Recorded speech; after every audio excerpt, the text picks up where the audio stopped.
With all the anime powerhouses airing this season, there seems to be one that I haven't seen many people talk about as much as I would like them to. With its stellar animation, comedy, heartwarming moments, it's no doubt that this show is in the running to be Anime of the Year. To get to that title though, it needs to perform better than all these. Wait. Do you know where the hot milks are? Every time Mob Psycho airs, it's always having to fight hard and earn a spot in the eyes of the viewers because there's always something shocking or incredible happening in the anime sphere or in the world in general. In the year it first came out in 2016, we were thinking the Simpsons writers were wizards for predicting our next meme president, and Berserk was getting in the by these two studios. And Makoto Shinkai blessed the whole world with Your Name, a movie that makes you yearn for something and tugs on your heart, which is one of the best aspects of Mob Psycho. 知ってる？何をですか？俺の正体。ネットとか雑誌とか見てねえの？そんなの知ってましたよ。最初から。僕の師匠の正体は。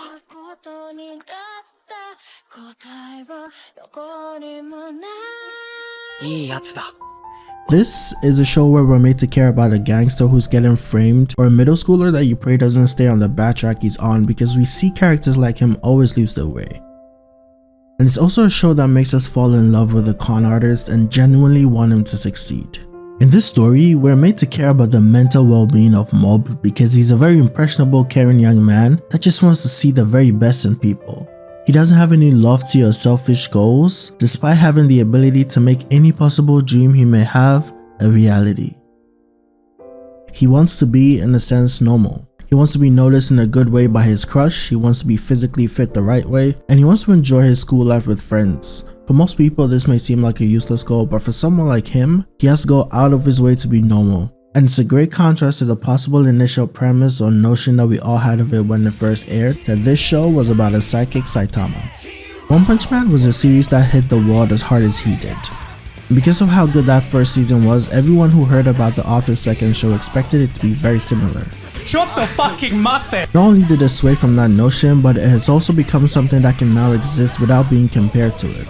Some may even say it's the better version. I think there's a different kind of elation that people feel once they get into Mob Psycho and realize, oh, yeah, this is different. And it makes me think a lot. The more I think about the show, the more I ask myself why it's able to hang with some of the best shows out there. And I think the word I'll use to describe it is ingenious. You see, the anime community has always had a weird obsession with battle shonen. It doesn't matter if you like them or hate them, nearly everyone is always talking about them. However, even though Mob Psycho is just as popular, it doesn't get talked about in the same light, or at least not in the same sense. Despite being a battle shonen, there's a certain layer that makes it stand out, and in turn it gives a different kind of impression. It's a story that, despite being about mind magicians, makes itself relatable.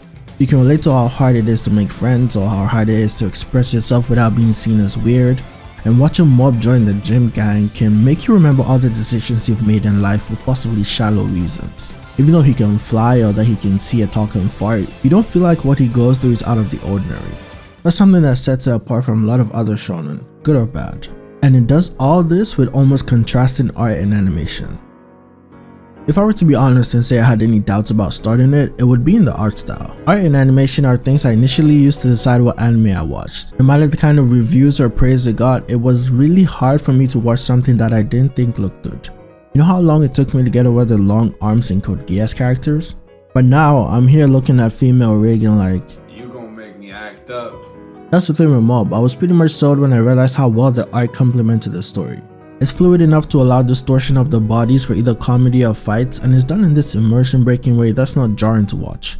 But the animation, I don't have any words for it, so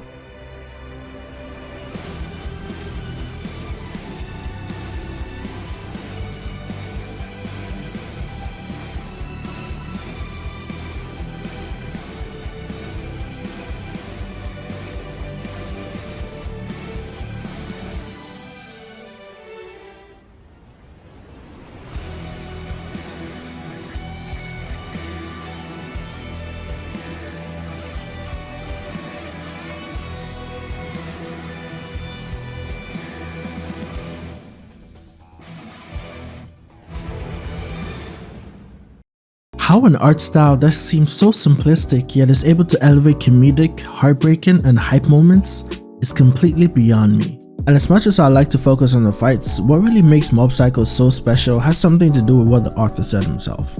He said he liked to make a work that feels kind. And look how true that is. Yesterday's enemy is essentially tomorrow's friend. See, I think Mob Psycho is a subtle essay on kindness. This is the foundation of the story, and there's still so much more than that. There's some really funny moments that make you pause so you could laugh. There are moments that make you actually angry, like with the whole Seito Kaicho arc. There are sad moments, and there are realistic moments that just make you think about what you're doing in your own life. With each passing season, we're witnessing Mob grow into a nice young man.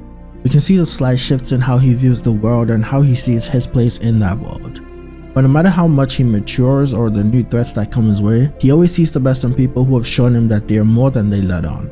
His talk no jutsu is actually refreshing, and seeing how Mob broke down Dimple with just pure trust in him was something that was earned over the years of us seeing them together. However, since it's been 3 years since that moment, the biggest moment I can never forget due to the ton of emotions it hit me with would be, and I'm sure everyone can guess, the fall of Reigen Arataka.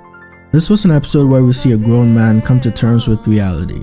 He had overextended with his selfishness, he took people for granted, and now he had to pay for it with pressure from his parents, and also by realizing that he was really alone in this world. He had to face the fact that he was a failure and an imposter. It's a sad episode that we can all relate to in some way, I'm sure, but the thing that brought us all together was the complete trust that Mob had in Reigen. When the world was against him, there was one person whose words would free him from the pain he was feeling, and that was Mob. Because to Reigen, that's what Mob does. He saves him from losing hope in himself. It was the same on that day a kid walked into his office to confide in him, and it was the same all these years later. I think that's what makes Mob and the show resonate so well. We're able to see the best in characters through Mob, because when you think you've lost your way, his faith in you would bring you back. I say all this to say that it was just until season 3 episode 8 that I may have found a replacement for this Reigen episode. It wasn't as sad, but what this one made me feel was hope. As someone who's been through middle school, high school, and college, seeing the emotions of people try to hold on to bonds that have pushed them through hard times is something I can relate to. It doesn't always work, but there are always special moments that you really can never forget.